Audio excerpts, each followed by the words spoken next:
Stir your cauldron well, chant your words and sing your spell.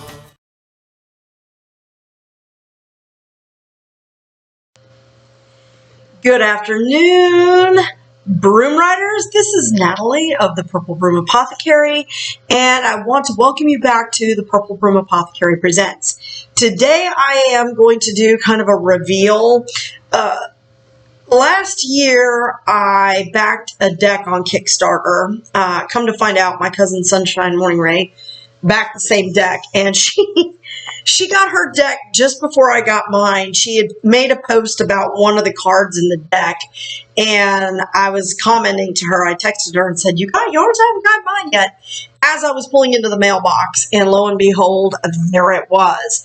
This is a really interesting deck, and I want to share this because if you have not backed anything on Kickstarter before, what it is people will go on there that have a concept or an idea, and what they're looking for is funding in order to be able to get the equipment, hire the printers, do what they need to do to get this item out there for the public. So I backed this deck called the Hieronymous Bosch deck, and Quentin, you're guilty.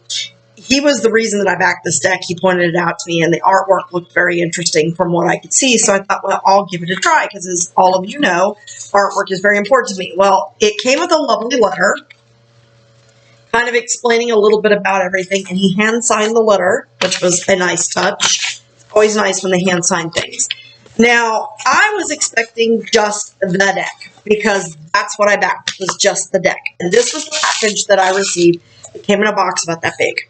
Okay, and I was expecting just the deck. Well, to my surprise, when I opened it to take a look, he had included two lovely bookmarks with the Hieronymous Bosch illustrations, really nicely done, and they're good. They're pretty thick. They're pretty hefty. I was impressed with that. There were also two stickers in there, which I thought was really cool. There was a card specific, I guess, to us, and I think that this is separate from the deck. It might be actually a part of the deck, but King of Pentacles was my card. It came in this beautiful purple velvet bag. He sent also a non-medical face mask with the Hieronymous Bosch illustration, an altar cloth or reading cloth, which I thought was really nice. And if this is your thing, this is really cool. A pin. Now, I don't normally collect pins, but this was really cool, and seeing that this is going to be kind of a unique thing, this would be something I would hang on to. I doubt that I will ever open either of these because I'm kind of a collector kind of person, and I'll probably just keep it as such. Same thing for the bookmarks. Normally, I would be like dead into the bookmarks.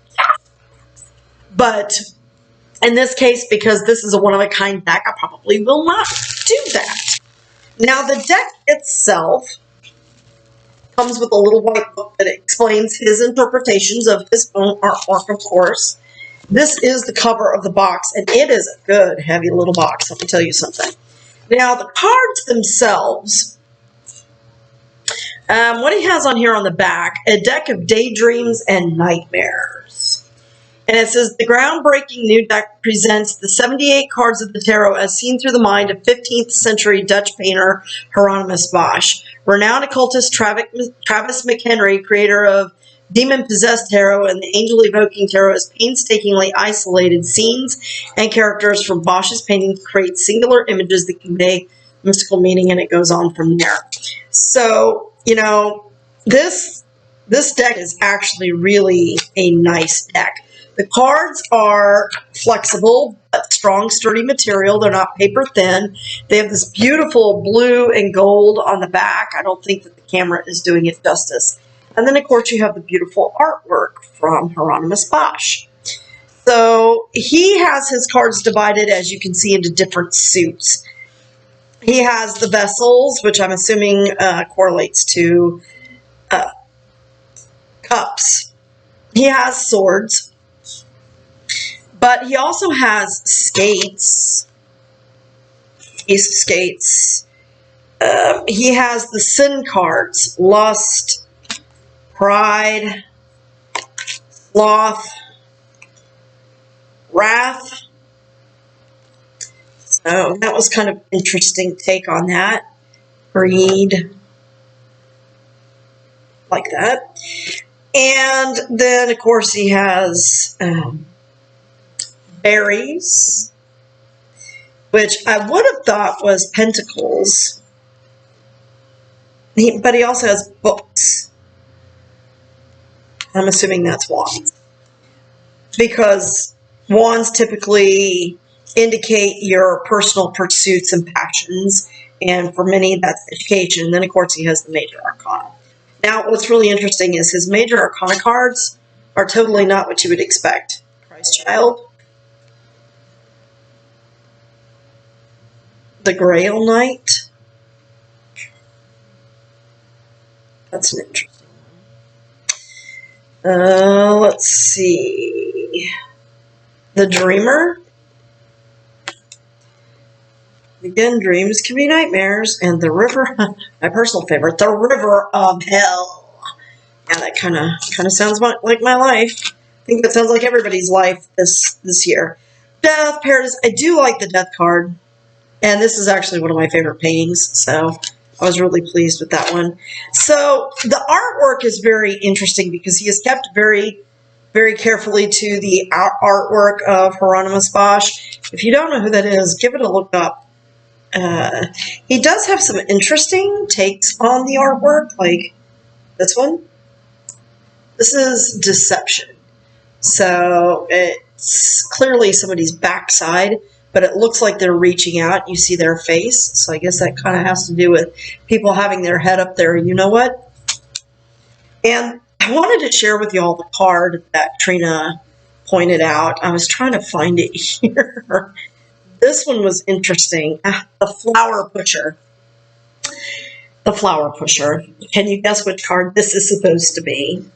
Justice. Because sometimes you just got to take it in the So, you know, the artwork is very interesting. I'm very pleased with the feel of the cards. They're easy to shuffle. It's almost like a linen type paper. Trina was quick to point that out, and I can see what she means by that. It's very textured, which makes it very easy to shuffle. The cards are a good size, so they don't, I can shuffle them pretty easily with my little T-Rex hands. But it's really a neat deck. It is going to take me a little bit of sitting down with this deck to kind of get used to the imagery on the cards and feel comfortable using them in readings for others. Being that this is a deck that I backed on Kickstarter, I don't know that I will actually use it for readings for others. I might pull it out now and then if I feel called. But it's more, when I back these decks, I usually just keep the decks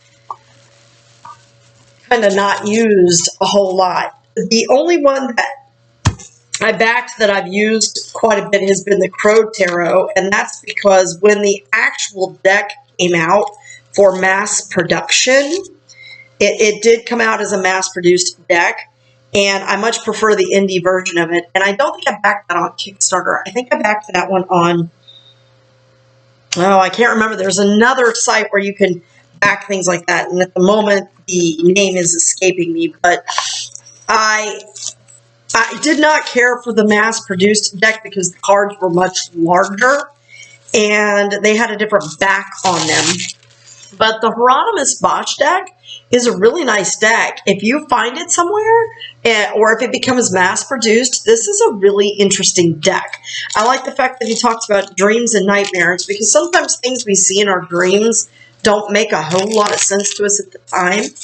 But when given a little bit of reflection, there's a lot more clarity. And I kind of feel like that's how it's going to be with this deck.